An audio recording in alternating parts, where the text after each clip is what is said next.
قال لرسول الله: يا ابن عبد المطلب، انظر الرفق، يا ابن عبد المطلب، يا ابن سيد قومه، هل لك في الفدية وإغلاء الثمن؟ أنا سأعطي فدية وأغلي فيها الثمن. فقال النبي صلى الله عليه وسلم: عن أي فدية تتحدث؟ أي فدية تقصد؟ قال: زيد ابني أسر وبيع عبدا وهو الآن عندك. فقال النبي صلى الله عليه وسلم: خلق الكريم، خلق الكريم بأبي هو وأمي، أسأل الله عز وجل أن لا يحرمنا وإياكم شفاعته.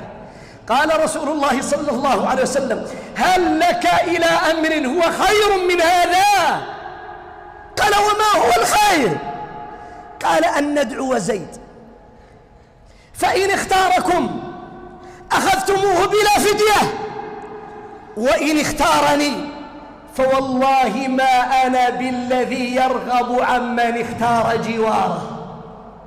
إن اختارني فوالله ما أنا بالذي يرغب عمن اختار جواره. ثم جيء بزيد حتى وصل عند النبي صلى الله عليه وسلم، ورسول الله يريد أن يتأكد من الأمر. قال: يا زيد، من هذا؟ قال: هذا أبي. ومن هذا؟ قال: هذا عمي. فاحتضن أباه وعمه.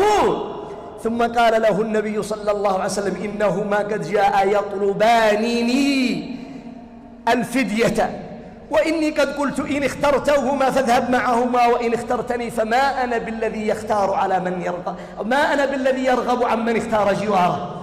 فقال زيد: لا والله يا رسول، لا والله يا رسول الله، لا أختار عليك أحدا أبدا، ما أختار عليك أحد.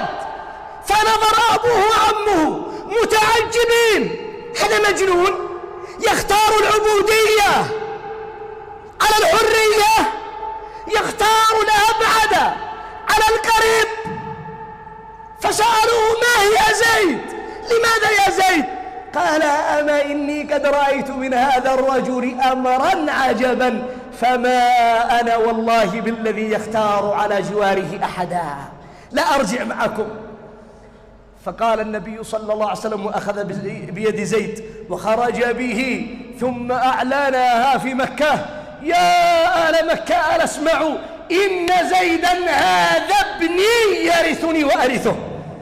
فعاد أبوه وقد جبر خاطره أنه أصبح الآن ابن محمد، وأنه لم يعد عبدا. ما الذي يجعل زيد يختار رسول الله صلى الله عليه وسلم على أبيه، على قومه، على عمه؟ إنه الحب في الله، إنه